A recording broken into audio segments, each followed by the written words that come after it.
பாருங்கள், இந்த இடம் வந்து கண்டக்காடு தாழங்குடா போகிறதுக்கு வழியில் இருக்கிற அந்த பெண்ணையாறு பாலத்தில் தண்ணி அதிகமாக திறந்து விட்டதுனால அந்த மழை நாளில் இதுமாரி ஓடுது.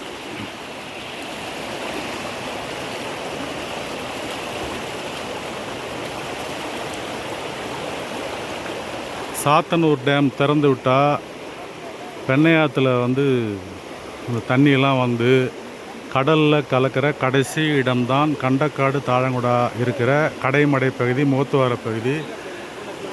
இந்த கண்டக்காடு கிராமத்தை ஒட்டி இருக்கிற இந்த சாலை என்பது முழுக்க முழுக்க விளைநிலங்களை ஒட்டி முழுக்க அனைத்து பகுதிகளுமே வந்து தண்ணீரால் சூழப்பட்டு ஆற்று நீர் வந்து வழிஞ்சு தரைப்பகுதியில் ஓடிக்கிட்டு இருக்கு, விவசாய நிலங்கள் பகுதியில் ஓடிக்கிட்டு இருக்கு.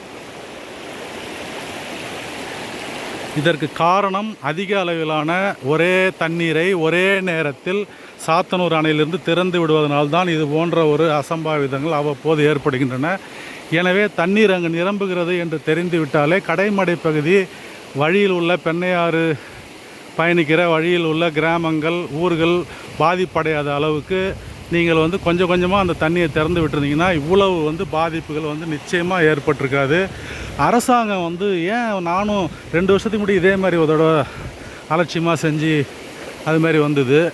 இப்போ அடுத்தது இப்போ இந்த மாதிரி தண்ணி வருது. இங்கே பாருங்கள், ஒரு வீடு தண்ணியில் வந்து சூழப்பட்டிருக்கு பாருங்கள். ரொம்ப கடுமையாக இருக்குது இந்த இடம். இது வந்து உயர்மட்ட பாலத்தை நோக்கி போகிற வழி.